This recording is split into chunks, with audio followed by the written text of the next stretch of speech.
Mais aujourd'hui, nous sommes le 4 août. Et comme chaque jour avec vous, Perrine, eh bien, on prend la machine à remonter le temps. On essaie de voir les événements qui ont marqué pendant ces 4 août. Et on commence avec le 4 août 1997. Oui, ce jour-là, la femme la plus vieille du monde, celle qui détient le record absolu de longévité, rend son dernier souffle. Il s'agit bien sûr de Jeanne Calment, qui est donc décédée à l'âge record de 122 ans, tout de même, 5 mois et 14 jours, parce qu'il faut être précise en la matière. Elle était née en 1875 à Arles.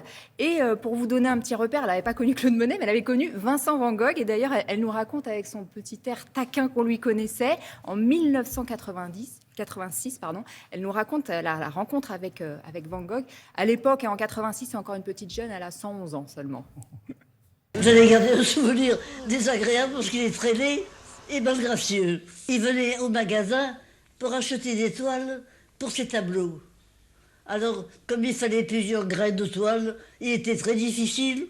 Alors, quand c'était les employés, il les remballait, les employés ne voulaient plus le servir. Et quand il arrivait, il prenait la tangente. Alors, c'était mon mari qui les servait, il était patient. Alors, il lui sortait tous les grains de toile qu'il fallait pour faire ses peintures. Van Gogh, on retient très laid et désagréable, selon Jeanne Calment. Elle est incroyable. Est-ce que vous savez quelle était la recette de sa longévité à Jeanne Calment? Oui, un Porto. Un petit verre de Porto et C'est surtout des très bons gènes, je crois, sa recette. et une cigarette après le repas. Bon, je vous le conseille pas. Forcément, c'est pas forcément recommandé pour tout le monde en tout cas. Alors, le 4 août, c'est aussi le milieu de l'été et c'est souvent propice aux canicules et aux fortes chaleurs. Et exactement. Et ce jour-là, c'est le jour le plus chaud de l'année 1990 avec des records de température qui sont battus en France à l'époque. Il y a 39 au Mans, 38 à Angers ou à Rennes par exemple. C'est-à-dire à peu près ce qu'on vit aujourd'hui. Donc on était en 90. Sur le plateau de Sport Passion sur Antenne 2, le journaliste Daniel Cazal a trouvé un excellent moyen de se rafraîchir.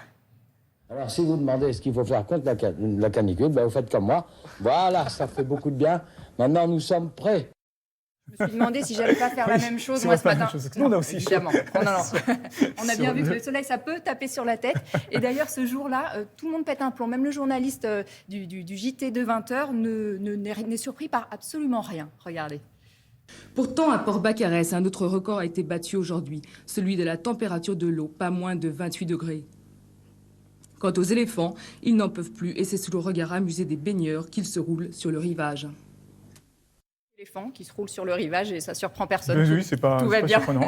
Et je précise que le record de 28 degrés dans l'eau à Port-Baccarès n'a pas été battu puisqu'hier, il a fait 23,7 dans l'eau et aujourd'hui, il est prévu 23,2, donc il n'y est pas encore. Oui, bon, c'est des records qu'on n'a pas forcément toujours envie de battre pour exactement. l'écosystème.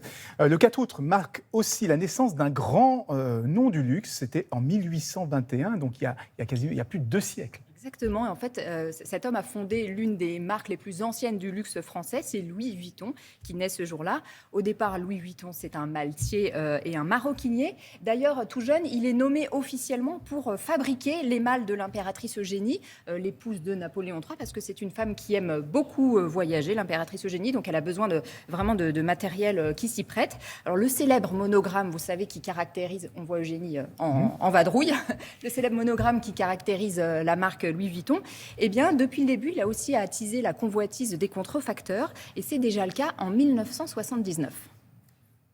Même si l'éclair d'un jour singulier nos mœurs industrielles, la pratique de la contrefaçon a toujours existé. Toutefois, ces dernières années, elle a atteint les dimensions d'un véritable fléau, précisément depuis que notre société de consommation accorde un rôle de plus en plus important aux marques. Nous voyons diminuer notre renommée du fait qu'on la trouve n'importe où et qu'elle est galvaudée sur des marchés au milieu de charcuterie ou autre. C'est ça qu'il y a d'épouvantable. Donc, à mon avis, c'est beaucoup plus moral que financier. Financier aussi, parce que le groupe LVMH, qui est propriétaire de Louis Vuitton, consacre pas moins de 40 millions d'euros à la lutte contre la contrefaçon. Oui, mais c'est normal, quand on a un savoir-faire, il faut savoir le protéger. Allez, on termine par un exploit plus récent, celui-ci, c'était le 4 août 2019. Oui, alors ce jour-là, celui qu'on surnomme l'homme volant, c'est Francky Zapata, de son vrai nom. Il réussit à traverser la Manche aux commandes de ce drôle de petit engin motorisé qu'on appelle le flyboard. 35 km, 22 minutes. Une prouesse, alors qu'il a essayé, il a fait une première tentative qui a échoué 10 jours auparavant. Et bien ce jour-là, sa femme est tout simplement au bord des larmes. Il est arrivé ? Ah, cool, super! Bravo. fini. On a réussi et je suis contente parce que c'est beaucoup de travail. C'était dur, mais bon, je suis contente pour lui. Grosse émotion, mais bon, il s'est pas arrêté là, hein, Francky Zapata, parce que forcément, il a envie de toujours plus.